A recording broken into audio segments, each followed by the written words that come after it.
Let's show you how to do an append function. Click data, get data, combine query, append, and choose the two table. And we append them. And here shows you that the two file has been append. Then you click close and no. Then here you show you that not only August data, but also September data have been appended in one single worksheet. We call it append 3. Okay, let's start again. Click data, get data from workbook. So we keep on using the Airbnb data file, and we choose sheet 1 and 2. So if we only load to create connection only, then it will be uploaded here first, and then you can get another file.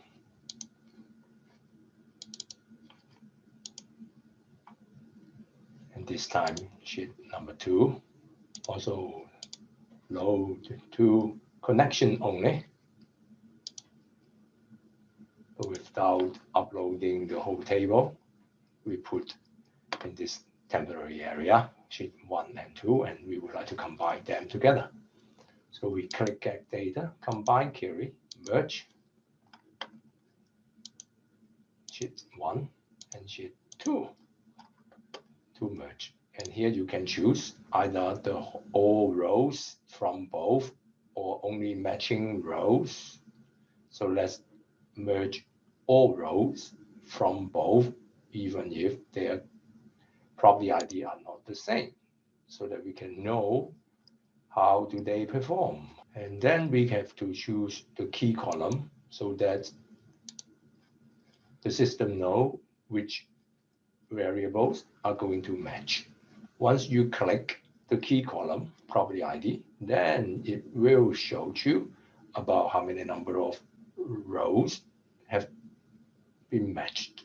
Then you click OK. So interestingly, after merging, it shows table here, which you have to click the filter and then unclick this use original column name as prefix and click OK.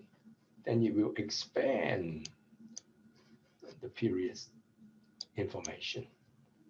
And you can check, say for example, this one, right? 374 has been matched. So if this is what you want, you can click close and no, there is merging. Once it's merged, then the result is here, this one, 7799, and then it will merge to this 7799. That's all. Thank you.